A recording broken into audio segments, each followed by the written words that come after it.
Hi friends, welcome back to my channel. அப்போ இன்றைக்கி நம்ம ரொம்ப அருமையான ஒரு டிப்பு தான் பார்க்க போகிறோங்க. கரண்ட் போனால் நம்ம சாதாரணமாக கேண்டில் அப்படி இல்லைன்னா மண்ணெண்ணெய் விளக்கெல்லாம் பற்ற வைப்போம். ஆனால் இனி ஒரு கைப்பிடி அரிசி இருந்தால் மட்டும் போதுங்க. ரொம்ப ஈஸியாக சுலபமாக நம்ம பைசா செலவு இல்லாமல் ரொம்ப அருமையான ஒரு விளக்கு வீட்டிலையே செஞ்சு எடுக்கலாம். அப்போ அது எப்படின்னு நம்ம பார்க்கலாம். அப்போ அதுக்காக வேண்டிட்டு என் வீட்டில் இது மாதிரி யூஸ் இல்லாத ஒரு கப்பு தான் நான் எடுத்திருக்கேன். உங்கள்கிட்ட கண்ணாடி டம்ளர் அந்த மாதிரி எது இருந்தாலும் நீங்கள் யூஸ் பண்ணிக்கலாம். எனக்கு இந்த டம்ளர் யூஸ் இல்லை, அதனால நான் இந்த மாதிரி ஒரு டம்ளர் எடுத்திருக்கேன். அதில் தான் ஒரு அரை கிளாஸ் போல் நான் அரிசி தான் போட்டு விடுறேன். எந்த அரிசியானாலும் பரவாயில்ல, நீங்கள் அரை கிளாஸ் போல் அரிசி போட்டு விடுங்க.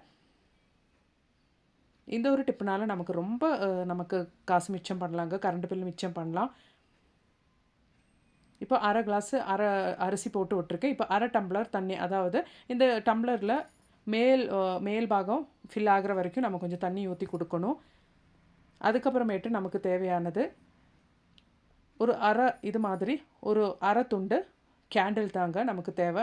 இந்த ஒரு அரை துண்டு கேண்டில் மட்டும் போதும். நம்ம இந்த மாதிரி யூஸ் பண்ணும்போது, விளக்கு க்ரியேட் பண்ணும்போது நமக்கு ஓவர் நைட் நமக்கு யூஸ் பண்ணுறதுக்கு இது ஒன்று மட்டுமே போதும். அதுக்கப்புறம் நான் யூஸ் பண்ணுறது ஒரு 1/4 டீஸ்பூன் அளவுக்கு ஆயில் தானுங்க. எந்த ஆயில் வேணாலும் நீங்கள் யூஸ் பண்ணலாம். உங்கள் வீட்டில் குக்கிங் பண்ணி முடிச்சுட்டு, ஃப்ரை பண்ணி முடிச்சுட்டு இருந்த பேலன்ஸ் ஆயில் கூட நீங்கள் இந்த ப்ராசஸ்க்கு வேண்டிയിട്ട് யூஸ் பண்ணிக்கலாம். அப்போ இதுக்கப்புறமா நமக்கு ஒன்றுமே தேவையில்லைங்க. ஜஸ்ட்டு நமக்கு அந்த கேண்டில் ஒன்று பற்ற வச்சா மட்டுமே போதும். உங்களுக்கு ஓவர் நைட் இந்த ஒரு அரை துண்டு கேண்டில் மட்டுமே போதுமானதாக இருக்கும். ரொம்ப அருமையான, ரொம்ப ஈஸியாக சுலபமாக நமக்கு வீட்டிலேயே செய்யக்கூடிய ஒரு அருமையான விளக்குங்க. இந்த ஒரு விளக்குனால நமக்கு கரண்ட் பில்லும் மிச்சப்படுத்தலாங்க. அது எப்படின்னா, ரொம்ப பேர் குழந்தைங்க இருக்கிற வீட்டில் அது மாதிரி நைட் லேம்ப் யூஸ் பண்ணுறவங்க எல்லாம் இருப்பாங்க. அந்த மாதிரி இருக்கிறவங்கெல்லாம் இந்த மாதிரி விளக்கு செஞ்சுட்டிங்கன்னா, இந்த ஒரு அரை துண்டு கேண்டில்லையே உங்களுக்கு ஓவர் நைட் யூஸ் பண்ணிக்கலாம். அதனாலேயே உங்களுக்கு கரண்ட் பில்லும் சேவ் பண்ணிக்கலாம். கண்டிப்பாக இந்த ஒரு டிப்பை நீங்கள் ட்ரை பண்ணுங்கள். அப்போ இதான் நான் உங்களுக்கு காமிக்கிறேன்.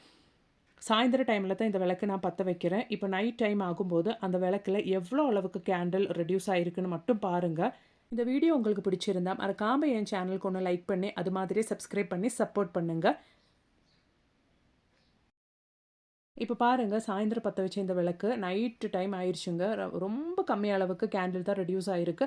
அது மாதிரி கொஞ்சம் தண்ணியும் ரெடியூஸ் ஆகிருக்கு, அவ்வளோதான். மற்றபடி விளக்கு நல்லா அருமையாகவே எரியுதுங்க. கண்டிப்பாக இந்த ஒரு டிப்பு நீங்கள் ட்ரை பண்ணி பார்த்துட்டு உங்களோடது ஃபீட்பேக்கு என்னோடது கமெண்ட் பாக்ஸில் போட்டு தெரிவிங்க.